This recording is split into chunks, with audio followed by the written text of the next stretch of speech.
ಏನು ಸರ್ ಇದು ಟೋಲ್ ಸಂಗ್ರಹ ಅಂತ ಹೇಳ್ಕೊಂಡು ಜನರ ಮೇಲೆ ಗೂಂಡಾಗಿರಿ ಮಾಡ್ತಾಯಿದ್ದಾರೆ, ಗದಪ್ರಹಾರ ಮಾಡ್ತಾಯಿದ್ದಾರೆ, ಕಾನೂನು ಬಾಹಿರುವ ಚಟುವಟಿಕೆ ನಡೀತಾ ಇದೆ, ಮತ್ತು ಹಲ್ಲೆ ಮಾಡ್ತಾರೆ, ಪೊಲೀಸ್ ಕೇಸ್ ಬುಕ್ ಮಾಡಿಸ್ತಾರೆ. ನಾವೆಲ್ಲ ನೋಡ್ತಾ ಇದ್ದೀವಿ. ಇದರ ವಿರುದ್ಧವಾಗಿ ನಮ್ಮ ಹೋರಾಟ. ಇವತ್ತು ಮೂಲ ಸೌಲಭ್ಯ ಇಲ್ಲದೆ ಇವರು ತೆರಿಗೆ ಸಂಗ್ರಹ ಮಾಡ್ತಾಯಿದ್ದಾರೆ. ಸರ್ವಿಸ್ ರಸ್ತೆಗಳು ಇಲ್ಲ, ಸುಂಕ ಕಲೆಕ್ಟ್ ಮಾಡ್ತಾಯಿದ್ದಾರೆ. ಈಗ ರೈತರ ವಾಹನಗಳಿಗೆ ಉಚಿತವಾಗಿ ಬಿಡಬೇಕು ಅಂತಕ್ಕಂಥದ್ದು ನಮ್ಮ ಒತ್ತಾಯ. ಕೆಲವು ಕಡೆ ಬಿಡ್ತಾ ಇದ್ದಾರೆ, ಕೆಲವು ಕಡೆ ಬಿಡ್ತಾ ಇಲ್ಲ.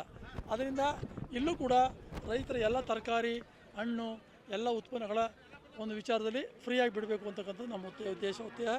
ಅದೇ ರೀತಿ ಇವತ್ತು ಹೋರಾಟ ಮಾಡ್ತಾಯಿದ್ದೀವಿ. ರಾಷ್ಟ್ರೀಯ ಯಾರು ಪಾಲಿಕಾದವರು ಬಂದಿದ್ದಾರೆ, ಅವ್ರ ಜೊತೆ ಮಾತುಕತೆ ಆಡ್ತಾಯಿದ್ದೀವಿ. ಅವ್ರು ಏನು ಹೇಳ್ತಾರೆ ಮುಂದೆ ನಿರ್ಧಾರ ಮಾಡ್ತೀವಿ. ಇವತ್ತು ಎಲ್ಲ ವಾಹನಗಳಿಗೆ ಈ ಒಂದು ಟೋಲ್ ಸಂಗ್ರಹ ಮಾಡಲಿಕ್ಕೆ ಬಿಟ್ಟಿಲ್ಲ, ಎಲ್ಲ ಉಚಿತವಾಗಿ ಹೋಗ್ತಾ ಇದೆ. ತಾವೇ ನೋಡ್ಬೋದು, ಯಾರೂ ಕೂಡ ಇವಾಗ ಸಂಗ್ರಹ ಮಾಡೋಂಗಿಲ್ಲ. ಇವರು ನಮ್ಮ ಸಮಸ್ಯೆಗೆ ಬಗೆಹರಿಸ್ತಿದ್ರೆ ನಾವು ಟೋಲ್ ಸಂಗ್ರಹ ಮಾಡಲಿಕ್ಕೆ ಬಿಡೋದಿಲ್ಲ. ಅಲ್ಲ ಸರ್, ಗಡುವು ಏನೋ ಕೊಟ್ಟರೆ ನೀವು ಪ್ರತಿಭಟನೆ ಅಲ್ಲ, ಇವತ್ತು ನೋಡ್ತೀವಿ ಮಾತುಕತೆ ನಡೀತಾ ಇದೆ. ಮಾತುಕತೆ ನಂತರ ಹೇಳ್ತೀವಿ.